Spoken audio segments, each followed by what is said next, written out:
अप्रैल 1912 दुनिया का सबसे बड़ा जहाज आरएमएस टाइटैनिक अपने पहले सफर पर निकला। सबको यकीन था कि ये जहाज अनसिंकेबल है, तो फिर अपनी पहली ही यात्रा में ये कैसे डूब गया? तो कहानी शुरू होती है एक खतरनाक गलतफहमी से, ये कि टाइटैनिक कभी डूब ही नहीं सकता। इसे बनाने वाली कंपनी व्हाइट स्टार लाइन इसके 16 वाटरटाइट कंपार्टमेंट्स को लेकर बहुत कॉन्फिडेंट थी। दावा ये था कि 4 कंपार्टमेंट्स में पानी भरने पर भी जहाज आराम से तैरता रहेगा। इसी जरूरत से ज्यादा भरोसे की वजह से जहाज पर सबके लिए पूरी लाइफ बोट्स भी नहीं थी। अब बात सिर्फ ओवर कॉन्फिडेंस की नहीं थी, उस रात कई चेतावनियों को भी नजरअंदाज किया गया। 14 अप्रैल की रात को टाइटैनिक को आसपास के जहाज़ों से 7 बार आइसबर्ग की चेतावनी मिली।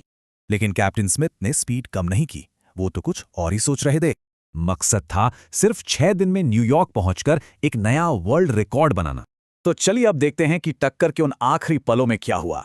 रात 11:40 पर आइसबर्ग ठीक सामने दिखा, लेकिन तब तक बहुत देर हो चुकी थी और घबराहट में हुई एक स्टीयरिंग की गलती ने जहाज को आइसबर्ग से साइड से रगड़ दिया।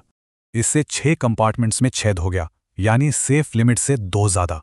और 6 कंपार्टमेंट्स में पानी भरने का मतलब साफ था, अनसिंकेबल जहाज अब डूबने वाला था। लेकिन क्या और लोगों की जान बच सकती थी? असल में पास में ही एक और जहाज था। सिर्फ 37 किलोमीटर दूर एसएस कैलिफोर्नियन रात के लिए रुका हुआ था। उनके क्रू ने टाइटैनिक के मदद वाले रॉकेट तो देखे, पर उन्हें पार्टी के पटाखे समझ लिया।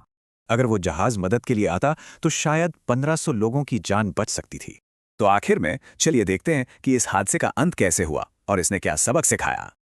रात 2:20 पर टाइटैनिक 2 टुकड़ों में टूट गया और -2 डिग्री सेल्सियस के पानी में डूब गया।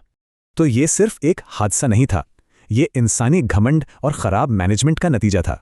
इसी हादसे के बाद दुनिया भर में जहाज़ों के लिए नए और सख्त सुरक्षा नियम बनाए गए।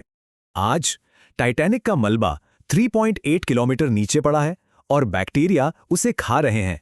और माना जाता है कि 2030 तक टाइटैनिक का आखिरी टुकड़ा भी हमेशा के लिए गायब हो जाएगा।